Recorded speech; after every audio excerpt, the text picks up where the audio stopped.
Hello and welcome to today's video. So this time I've dug out a few more vintage Star Wars items for us to take a look at, some of which I don't think I've ever shown on the channel before. So sit back, relax, and let's get to it.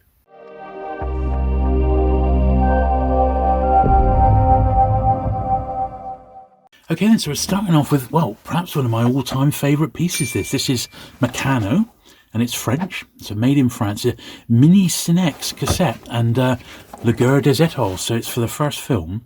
And it's like a, well, you probably remember the Give a Show projectors, where you have like the slides, you know, you would have this like a projector with the slides. This is a similar sort of concept, except you've got like a cassette. And let's have a look at the box first of all. Struggling to get it all in actual fact, but it's the bottom there, a few little marks on it. But I think this is an absolutely cracking piece. I've always had a soft spot for vintage French Star Wars. No rips or anything in the box. A little bit of wear, of course, on the edges, but not too bad. So, instruction booklet wise, there you are, shows you how to set it up. I've never actually used this one, so I've never put batteries in it. If indeed it took batteries, if it may have been powered up, but it looks like it's, you know, in really nice condition. Here's the box itself.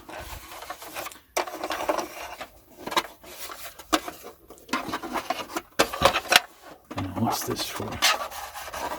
Ah, that would have been where you put your battery low. Big, huge battery would have gone, or two huge batteries would have gone in there. And there's no sign of any wear at all. I don't think this has ever been used. And then, that's the side bit there. I don't know if there should be, is that where the actual cassette goes itself? So that would make sense, wouldn't it? So the cassette goes in like that. Like that, and then you push it down, so it's in position like that, and then I guess you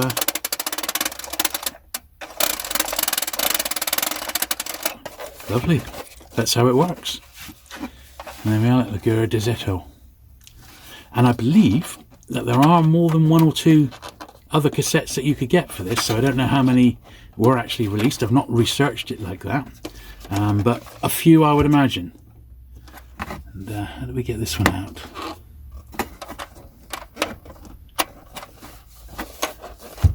Of course, I've got it in. Now I can't get it out.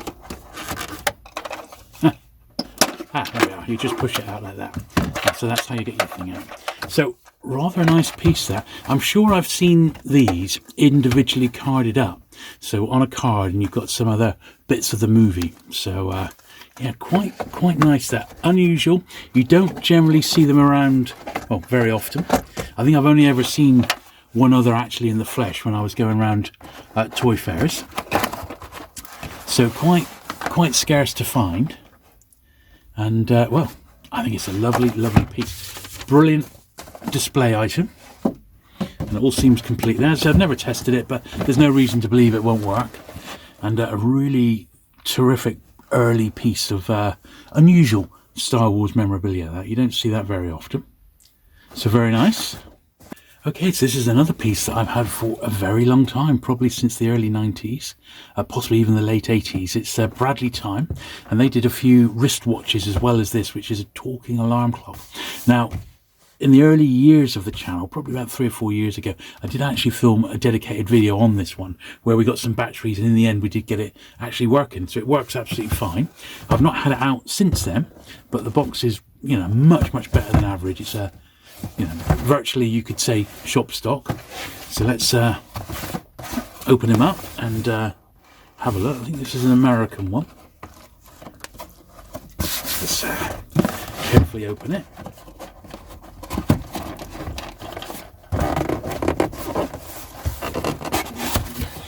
Here we are. Yeah. Quite nice condition this. Let's see if he slides out. Yeah.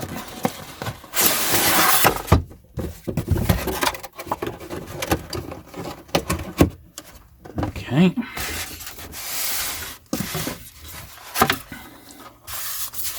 And there we are. It's a real eye-catching piece, isn't it, this one? Absolutely gorgeous. You set the alarms. It's, look at that. It's got a slightly different cover. This is exactly how I had it. I've had it over 30 years. And that all looks fine. As I said, if you go back and find the original video, we did get this one actually working. It was absolutely fine. So quite a nice little item. Very, very distinctive. Make sure I get it back in the box okay. Which way around is it going to go? I don't know. Let's try it this way.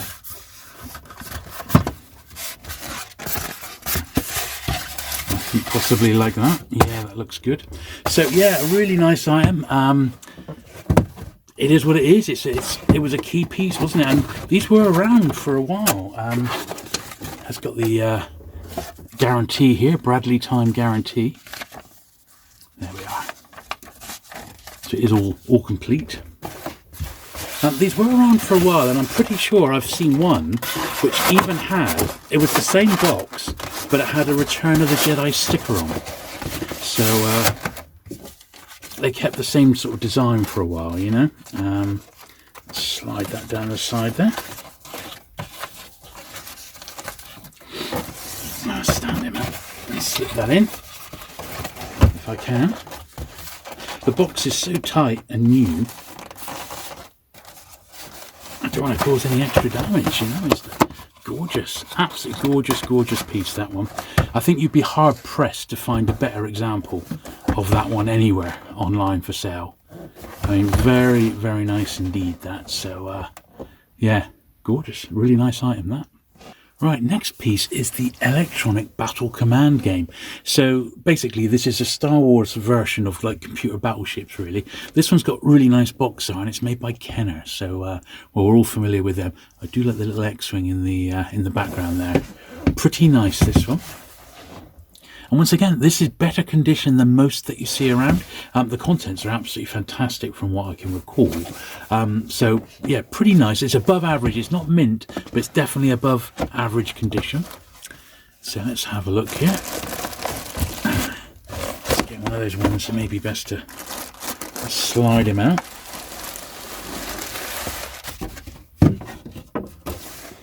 So it's in a, I believe all of this is original. It's original plastic bag.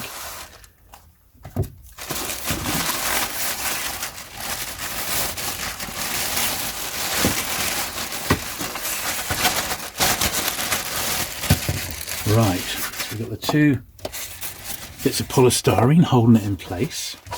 Well, there's the actual piece, but let's have a look at the paperwork first, shall we? So we've got a pad of some sort here. I guess this is, I mean, it's definitely unused. This would have been to record your score, I guess. And what's this? This is a little, so that's your guarantee. That's the classic We Really Do Care Kenner form. A couple of little inserts about the different modes. Oh, look at that. That's nice, isn't it? So that's the original illustrated booklet there. This is telling you how to play it. God, I bet this is a boring game. So that's quite nice. A bit more technical information. And this is beautiful. Look, this is a Kenner catalogue from the early days. Let's have a look through, see what's inside. Oh, look at that. Action figures, all the first 21. So it gives us an idea of when this was released. Boba Fett is there. Some of the early play sets. Very nice. Oh, yes, the radio controlled Jawa Sandcrawler. That's a piece I never actually got. I always wanted one. And some of the die cast. There's the Destroy the Death Star game. We have got that to come. And the Escape from Death Star game. I never had that one, the Electronic Laser Battle Command. I've got a huge selection of board games to come. A lot of them still sealed. There's the 12-inch range. And the jigsaws. And you've got a couple of odd American ones. Loads of jigsaws to come still. And some lightsabers. Oh, there's some more unusual pieces. Oh, look, there is a movie viewer similar to the French one that we just looked at. And there is a traditional Give a Show projector which I never had, but that's the movie viewer, and mine is obviously the French version of that, I guess. So quite a lot of paperwork for that, and that catalogue there is gorgeous, isn't it? That's really nice. So it looks like it's got all the bits and pieces paperwork wise, which is probably in itself unusual. And then the actual piece itself, there we are. Now I've never tried to play this one, so we'll assume it's all okay. Let's see if I can get the battery open with my finger now. Here we are. There we are, that's got it. So you have the little screwdriver, and there's the battery compartment, such as it is. So hopefully, as I said, I've never tested this one, never had any real desire to play it, but there's no reason to think it doesn't work. But yeah, lovely item that. That is a really, really nice vintage piece, that, isn't it? I mean, I don't think it's perhaps mega rare like that. I just don't know. I do not know. You do see them around, but perhaps not in this condition. So make of that what you will, you know. But so it's still got the plastic. I'm pretty sure the plastic inner here is original as well. So I'm just going to carefully get this back into the box, and I shall be back with the last couple of bits. Okay, so the last thing we've got is, well, something which, you know, is almost like an artifact nowadays. It's a Super 8 film, and this is selected scenes from Star Wars. Let's have a look. It doesn't give us much. Let's 16 minutes of Star Wars scenes. There we are. Look, it's just on a reel-to-reel. There we are. And this Star Wars one, particularly the first movie, is a bit more common than you might expect. And lots of people, I mean, I remember going to kids' parties around 78, 79 birthday parties, and the dad would proudly have, you know, 20 minutes or so, or 16 minutes like this, of scenes from Star Wars, and he'd put it on a projector, and we'd watch it with someone would put like a white sheet up, or we'd watch it against a wall. Absolutely, utterly amazing. And they would have sound as well, and it really was quite amazing. So well, there we are. So that's an original one of those, which is boxed, but far scarcer, in fact, because, you know, home video was definitely a thing by the time Empire Strikes Back came out. It's the Empire Strikes Back version, so it's in a slightly bigger box. It's still Super 8, colour and sound, 17 minutes rather than 16. And I just love this box artwork. It's just, you know, it's my favourite Star Wars film. Here we are, Ken Films. This is American, this one. And there we are. I don't think there's anything else in it beyond the reel now. That's it, just the original film there. Pretty cool, isn't it? And that is much harder to find. Not impossible, but the two together, I think, are brilliant. And you know, after this, of course, we had, you know, VHS and Betamax, and then DVD, then Laserdisc, then Blu-ray. So, or Blu-ray was the eventual one, and then digital. But this was, you know, originally this was the first way you could really look and watch the films at home on your own outside of the cinema. And yeah. If you were there at the time, these things had a massive impact. So there you go. Hope you enjoyed looking through those few Star Wars items. I think you'll agree, some really nice choice items there. Some bigger items which I'll certainly be pleased to get shot of now. I have sold the majority of my Star Wars collection, and what we're going to be showing over the next couple of years is all the other bits and pieces that I've still got that I do need to move on to new collectors now. So everything that you've seen here today is available for sale. If you bought off me in the past, you'll be getting early access to this. You get first dibs. If not, please just drop me an email. The prices are in the description down below. Anything that doesn't go over the normal video sales videos will eventually be listed on the Jabba's Palace Facebook group. And if anything doesn't go on that, then I might do it at a fair. I may eventually even put them onto eBay. But initially, just mail me, and check back the previous videos as well, because there's some stuff that perhaps hasn't gone yet, and I will be open to offers on some of this. So just drop me an email. But there we are. So thank you very much for watching today. Hope you've enjoyed it. Hope you found those bits entertaining to have a look at. If you have, do please give the video a thumbs up. Look forward to all my future Star Wars videos. I'm going to try and do one a month if I can, maybe one every 6 weeks of vintage Star Wars stuff that I've dug out. I've got an awful lot of trading cards to go through next, bubblegum cards, so look out for them. I might dip my toe in the water and try and do a bit of that next time. Plus, of course, all the American comics, the British comics. There's an awful lot to get through, and books you just wouldn't believe. So anyway, until next time then, thanks for watching today, and I'll see you again soon. Bye.